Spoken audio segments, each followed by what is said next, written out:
My name is Lee Moore, and this is the Chinese Literature Podcast. So today is our first episode of the podcast in which I am officially Robless, and even though I feel like this was a case of highway robbery, I think y'all are going to like this new format. And since this is a new beginning, I thought, what better way to do this than to go all the way back to the very, very, very beginning of Chinese literature? Let's just get to it. I'm going to read what may very well be, possibly, the first thing ever written in Chinese. Are you ready? Okay, here's one text. Crack making on Guisu, day 30. Jue divined, in the next 10 days there will be no disaster. Oh, thank goodness. Prognostication. The king, reading the crack, said, there will be harm. There will perhaps be the coming of alarming news. Verification. When it came to the 5th day, Ting Yu, that is day 34, there really was the coming of alarming news from the west. Zhiguo reporting said, the Dufang are besieging our eastern borders and have harmed 2 settlements. The Gongfang also raided the fields of our western borders. Now, that's one possible thing that could be the first thing that's ever written in Chinese. Let me read you another. Crack making on the Guizhou, day 50. Cheng divined. From today, Tingsu, day 54, we will not perhaps harm the Zhou. Or, crack making on the Guizhou, day 50, Cheng divined. From today, the Tingsu, day 54, we will harm the Zhou. The king, reading the crack, said, down to the Tingsu day, we should not perhaps harm them. On the coming Jiazi, day 1, we will harm them. On the 11th day, Guihai, our chariots did not harm them.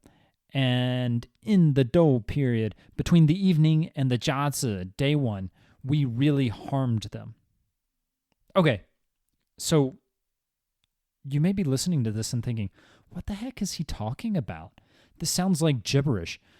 It kind of is. These 2 things that I read you. So there was the first one about there will be harm and the coming of alarming news. And then there were actually 2 pieces of a complementary pair of what is called Jia Gu Wen. That's Chinese. It's short for Gui Jia Shou Gu Wen Zi, which literally just means turtle shell and animal bone script writing. So these are 2 of approximately 133,000 texts that we have today that might perhaps be the earliest thing ever written in Chinese. As y'all have probably guessed, I'm talking about what we call in English oracle bones. This is what inspired Peter Hessler's excellent second book in his China series of that same name. These oracle bones, the Jia Gu Wen, are the earliest written documents we have from Chinese that still remains today. And as the name suggests, they're writings carved on the scapulas of animals and onto tortoise shells. So a little bit of an introduction as to what the heck these things actually are. These are texts that are produced during the Shang Dynasty. That's the earliest dynasty that we have historical records for. My friends who are Chinese nationalists may point to the Shah Dynasty as being the oldest Chinese dynasty, but right now, we don't have any evidence that the Shah dynasty actually existed. It seems like it might be more mythological, but a lot of folks said that about the Shang dynasty until we discovered these oracle bones. These oracle bones, they were produced between the year 250 and 1046 BC. I said at the beginning of the podcast, these might be the first things ever written in Chinese. The truth is, we don't really have any clue of the order of any of these and when they were produced, really. Some of them we kind of know because we can connect with real people, but a lot of them we just don't know when they were produced. Why? Well, these were found outside of Anyang in what was the ancient Shang dynasty capital of Yin, and during the Sui and the Tang dynasty, so that's pretty much 2,000 years after these were originally dropped into the ground. So during the Sui and Tang dynasty, so we're talking 550 to 900 AD, a bunch of people were buried in this area. So all of these oracle bones were disturbed, and we have no idea of the order in which they were actually written. usually. And the way that a lot of these bones were dug up in the late 1800s, the early 1900s, pretty much up to 1941, archaeologists weren't doing the digging. So those that we actually did dig up recently in, the past 150 years, they weren't dug up by archaeologists. They were oftentimes dug up by farmers who were trying to sell them once they knew that archaeologists wanted them. So a lot of this stuff is really hard to date. What were these texts? So these were what's called prognostication texts. They're intended to tell what was going to happen in the future. Let me just explain how this would go down. A scribe would write out an option of option A or option B. That's what we saw in that second text. We will harm them or we will not harm them. They would inscribe both options onto the turtle shell or into the scapula of an ox or a sheep or a deer or a pig or something. And then the shells were cleaned and polished and holes were drilled into the rough side. So let's assume we're looking at a turtle shell. So the scribe writes it on the inside of the turtle shell, and then they drill holes on the outside of the turtle shell. The shell was then smeared with the blood of a human sacrifice or an animal sacrifice. Red-hot bronze or wood was placed into the holes that were drilled in there. This then caused cracks to appear on the smooth inside of the turtle shell or whatever kind of bones you're using. A diviner, that is a court official whose job it is to read these things and to tell what's going on, they would come and they would read the cracks and they would say, okay, is harming our neighbor a good idea? Is harming our neighbor a dumb idea? And they would supposedly figure this out by reading the cracks. Is a disaster going to happen? Is a disaster not going to happen? In another example I read, it's asking whether or not the Chang, an ethnic group that's probably related to modern-day Tibetans, should they be used as a part of a particular sacrifice? So should they use this Chang Tibetan ethnic group and to do a human sacrifice? These are all examples of kinds of things that we find on these Shang Dynasty oracle bones. Shang Dynasty kings consulted the oracle bones for pretty much everything, even small decisions. Is it going to rain next month? Should we go hunting tomorrow? What will the harvest be like? The answer was then carved onto the bone. So that when folks look at oracle bones today, those 133,000 oracle bones today, that's what they're looking at. But how did we get them today? It's actually a fascinating story. The cool thing is, these things, like I said, were only really discovered in the 1890s. So in the 1890s, a bunch of peasants in Henan, near the small city of Anyang, started finding bones with writing on them. Of course, looking at them, this writing is so different from modern Chinese that they didn't know that it was writing. In fact, when they gave it to scholars, at first a lot of scholars didn't actually know that what they had on them was writing. The peasants thought that they were dragon bones. They actually scraped the writing off of them. So they took and destroyed the writing that they had on them. And then they sold them as cures in traditional Chinese medicine.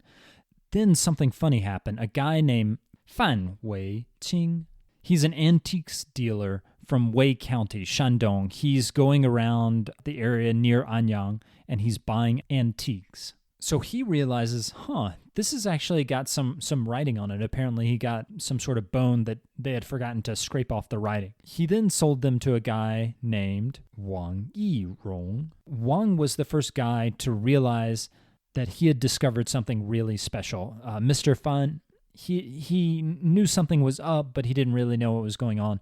Mr. Wang, he realized, hey, this is something that is different. Wang Yirong is an expert on ancient bronze inscriptions from the Zhou dynasty. He knew this looks a lot like the stuff that he was seeing in the Zhou dynasty. Keep in mind, the Zhou dynasty is the one that comes right after the Shang dynasty. Unfortunately, though he's an expert and he kind of realized that he was onto something big, he actually did not have time to do research on them. Why? Because just a few months after he realized what he had, he was pushed to becoming involved with the Boxer Rebellion. The Boxers, as I'm sure you'll remember, are a group of anti-Western Chinese folks who tried to kill a bunch of missionaries and other foreigners.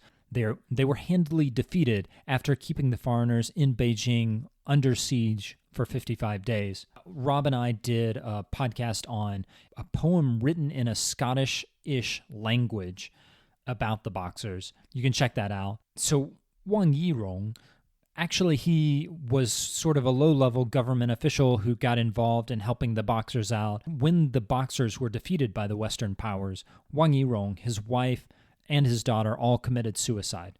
That's a tragic end, but the good news is that he had handed the bones off to his friend Liu E, who himself was a famous writer. In 1908, Liu E and another guy figured out that these bones were coming from a site near Anyang. It's called Yin. This is the last capital of the Shang dynasty. It took a while to get an archaeological expedition up and running. In fact, it was not until 1928 that they actually got their first archaeological dig going there. At that point, Chinese folks are really fascinated. They're getting a look at the earliest things ever written in Chinese. This is, for someone, who's a scholar of Chinese, it's this fantastic opportunity. So you have Wang Guowei, the scholar that Rob is actually doing a translation on. Wang Guowei is using the oracle bones to authenticate the last 9 of the Shang dynasty rulers. Guo Moruo, who we haven't done a podcast on, he's probably the most famous writer post-1949. He's also an important government official, and he does some important research on the oracle bone. So those are the guys who are taking oracle bones and they're cataloging them, they're describing them, they're translating them, because this is something that if you hand this to your average Chinese reader, they're going to have no idea what it says. They can look at it, but they have absolutely no idea what they say. If you handed it to me, I would be like, We have about 133,000 of these oracle bones today. 80,000 are in China, 30,000 are in Taiwan, 7,999 are in Japan. Surprisingly, outside of Asia, the country that dominates, can you guess it, eh? That's right, it's Canada. Canada has 7,407 of these oracle bones, compared with only 3,141 in the UK and a measly 1,860 in the US. Why does Canada dominate in terms of oracle bones and oracle bone research? Is it just because Canada is awesome, eh? Though that is true, the real reason is because 2 Canadian missionaries, James Menzies and William White, bought up a lot of these as they were being traded. They saved many of them from possible destruction. So these all were being dug out of the ground, collected, and by 1941, 96% of all the oracle bone texts that we have today, they had been dug up. 96%. The war with Japan did not actually interfere that much in the research on oracle bones because most of them had already been dug up by that point. What do these texts represent? Before 1899, we knew almost nothing about the Shang dynasty. Most of what we knew came from Sima Qian, that is the great historian, the grand historian, whatever you want to call him, the head honcho of Chinese historians. He told us a lot, but even then, it's really not that much. It's just some stuff that's kind of mythology mixed in with real history, and we didn't know what was history, what was mythology. So it's kind of weird when you think about it. Someone like Ouyang Shou, who did research on ancient China back in the Song dynasty, he's living in the 10th and 11th century. He had no idea that these things existed. From pretty much the Shang dynasty to 1890, no one had seen these, no one had looked at these, no one had read these. And these are a fantastic window into what was happening in the Shang dynasty. It's not telling us what happened, but it's actually letting us read what Shang scholars actually were thinking about. What were kings most concerned about? They're concerned about rain. They're concerned about hunting. They're concerned about smiting their enemies. Can I attack these people in 4 days? Who should I marry? These were the concerns that dominated Shang rulers, thinkers. Of course, we have no idea what, your average Joe peasant was thinking. At the very least, we have a lot more information on the Shang dynasty because we have these texts, and we can confirm that a lot of what Sima Qian wrote was real. It was legit. It was historical. Before the discovery of these, we had really no idea.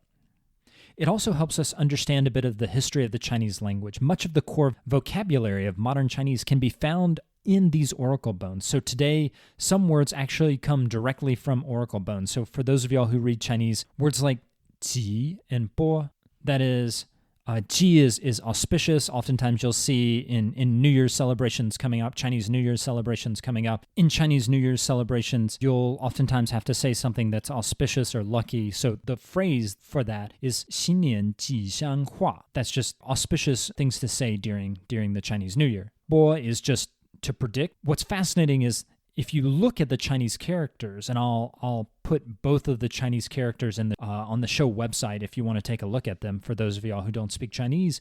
But if you look at them, both of these characters have their origins in the way that cracks actually broke along the backs of tortoise shells or turtle shells and the bones of the animal. So you can look at the characters and you can see they kind of look like cracks breaking on the bones of an animal. Not all Hanzi look like cracks along an oracle bone, but a lot of what we have today from Hanzi comes directly from stuff that we can see in oracle bones.